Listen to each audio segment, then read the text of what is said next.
As-tu déjà entendu parler de personnes qui disparaissent sans laisser de traces, qui sortent de chez elles et ne reviennent jamais? Cette histoire parle d'une femme qui a disparu sans jamais quitter sa maison. Elle s'appelait Daniela Alves. Professeure d'histoire, calme, discrète. Elle vivait seule, dans une vieille maison qu'elle avait héritée de ses grands-parents. Tout le monde disait qu'elle était une femme ordinaire.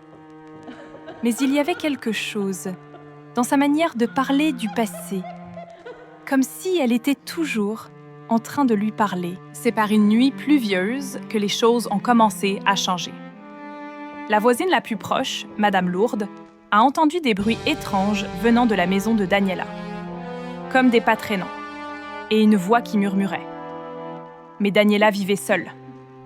Le lendemain matin, quelque chose avait changé, une semaine plus tard.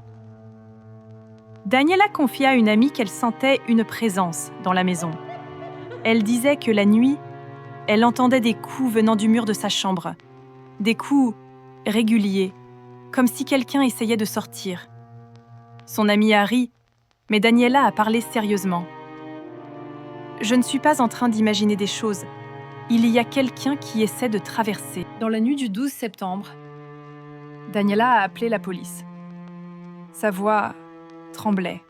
« Il y a quelqu'un derrière le mur. » Ce fut la dernière chose qu'elle a dite.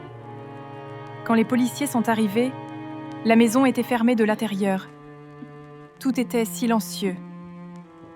Et Daniela n'était plus là. Rien dans la maison n'était hors de place. Juste une chose a attiré l'attention. Dans la chambre de Daniela, il y avait une marque sur le mur. Une marque de la taille d'une main. Comme si quelqu'un avait appuyé là, très fort.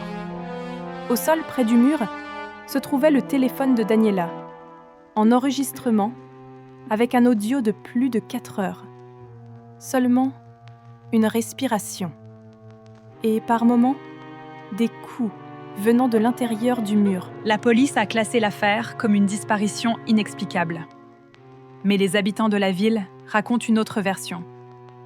Ils disent que la maison de Daniela a été construite sur un ancien passage souterrain qui menait à un hôpital abandonné et que, dans les murs de cet hôpital, des personnes étaient enterrées vivantes et que certaines n'ont jamais cessé d'essayer de sortir. La maison de Daniela a été vendue, mais personne ne parvient à y rester longtemps. Dans sa chambre, les habitants disent entendre des coups sur le mur, exactement à 3h17 du matin, tous les jours. Et, si vous collez votre oreille contre le mur, on dit que vous pouvez entendre une femme chuchoter « Laissez-moi sortir ». On dit que les murs gardent plus que du béton. Ils gardent des secrets. Ils gardent de la souffrance. Et toi, oserais-tu poser ton oreille contre ce mur? Si tu aimes les histoires vraies et mystérieuses comme celle-ci, abonne-toi et découvre le prochain secret.